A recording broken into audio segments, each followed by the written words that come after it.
even in Shakespeare. So the word man implies men and women.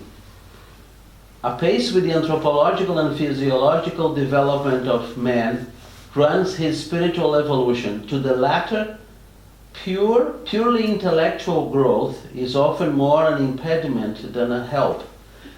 Can you give me an example of how can intellectual growth be more of an impediment than a help?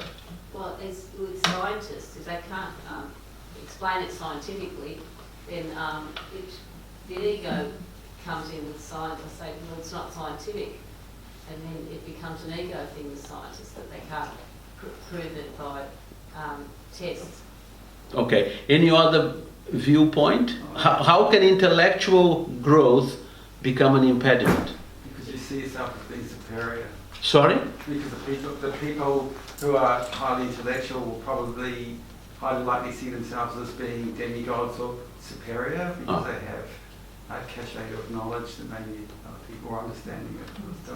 Thank you. Any other view? And there's also this difference between knowledge and wisdom. I can have lots of knowledge from reading books, but that doesn't give me an understanding of how I can use that knowledge to build myself to be on a higher, to be a higher being. So that comes from wisdom, from the act of practicing. So yes.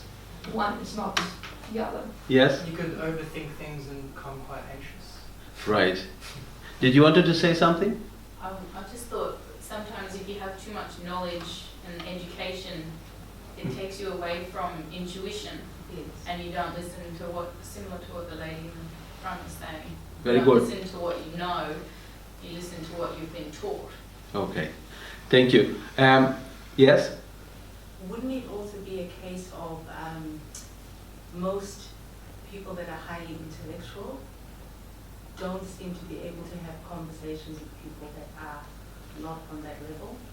So they might find they can't communicate much with, for instance, people like me, because I may perceive them to be speaking a language that's totally out of this world. So that could cause isolation to an extent, where they remain in their own world because no one else can pretty much follow where they're coming from. Thank you. So it could be.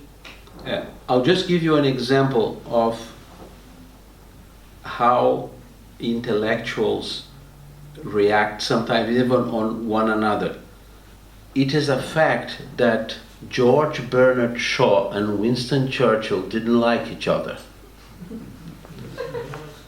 And George Bernard Shaw had a new play in London, so he sent 2 tickets to Winston Churchill saying, I have a new play in town and bring a friend if you have one.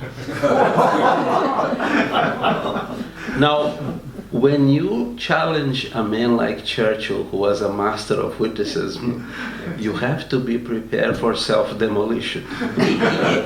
Because Churchill sent a note to Bernard Shaw saying, cannot possibly attend the first night, will attend the second night if there is one.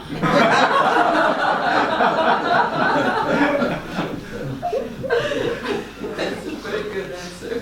So, we don't have much time to explore this, but the fact is that intellect is only one aspect of our nature.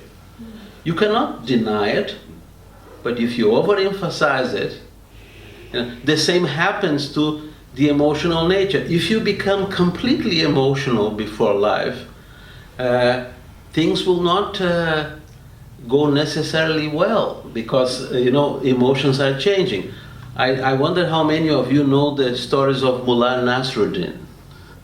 He was a literary character conceived by Sufi teachers to convey wisdom through anecdotes. And he met this friend and he said to his friend, once I made an entire horde group of bloodthirsty Bedouins to run. Now, these are very scary people, you see. They are no-nonsense people and they can harm you. And the friend was so shocked. He said, "How did you do that, Mullah?" He said, "It was very simple. I run and they run after me."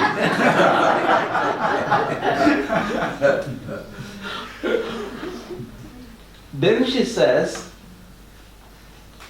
and she's preparing the stage for one of the most difficult diagrams that she presented. 3 stages in the elemental side. The elemental side means that wave of consciousness that is there before the mineral kingdom. Now, science doesn't acknowledge anything